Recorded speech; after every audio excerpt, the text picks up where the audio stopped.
Pernyataan terbaru Menpan RB soal penghapusan honorer. Pemda jangan salah kaprah. Simak selengkapnya. Dilansir dari jpnn.com, Jakarta. Menteri Pendayagunaan Aparatur Negara dan Reformasi Birokrasi Menpan RB, Cahyokumolo, kembali bersuara soal polemik penghapusan honorer. Dia menegaskan surat edaran Menpan RB nomor B-M-M.M.02-03-2022 yang ditanda tanganinya pada 31 Mei bukan memberhentikan honorer secara massal. Pemerintah daerah justru diminta untuk melakukan penataan honorer yang ada untuk kemudian diselesaikan sesuai ketentuan perundang-undangan yang berlaku.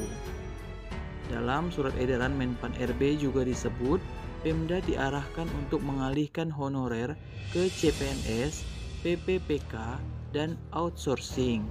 Dalam surat edaran itu disebutkan yang dialihkan ke outsourcing adalah pengemudi, tenaga kebersihan, dan satuan pengamanan.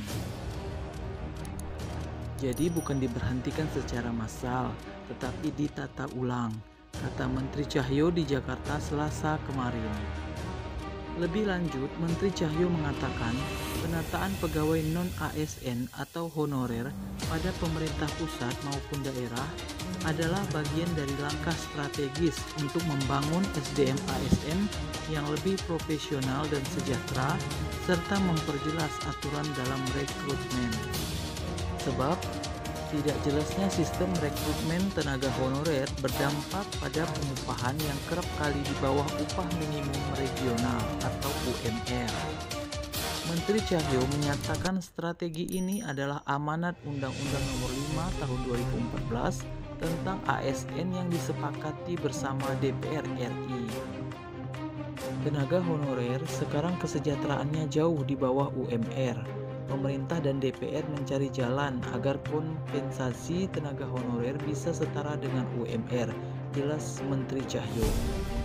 Dia menambahkan, banyak anggapan yang mengatakan bahwa pengangkatan tenaga non-ASN adalah perintah pemerintah pusat, padahal itu salah. Sejak tahun lalu, rekrutmen tenaga honorer diangkat secara mandiri oleh masing-masing instansi.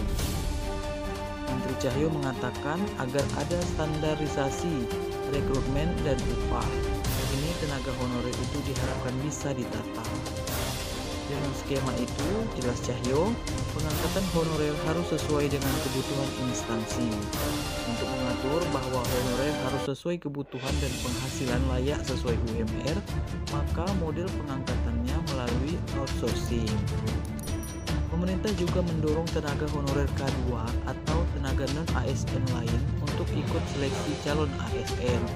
Seleksi ini bisa diikuti oleh tenaga honorer melalui jalur calon pegawai negeri sipil CPNS maupun pegawai pemerintah dengan perjanjian kerja PPPK sesuai dengan pemenuhan syarat masing-masing individu.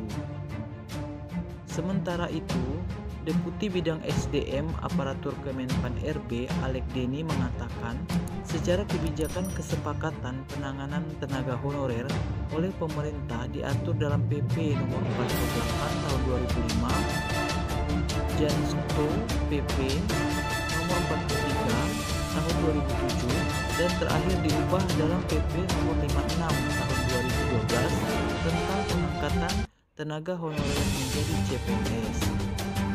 Sejak 2012, pengangkatan pegawai non-ASN khusus pegawai honorer seharusnya tidak dilakukan oleh KLD. Bagi honorer yang memenuhi syarat menjadi CPNS atau PPPK, pemerintah mendorong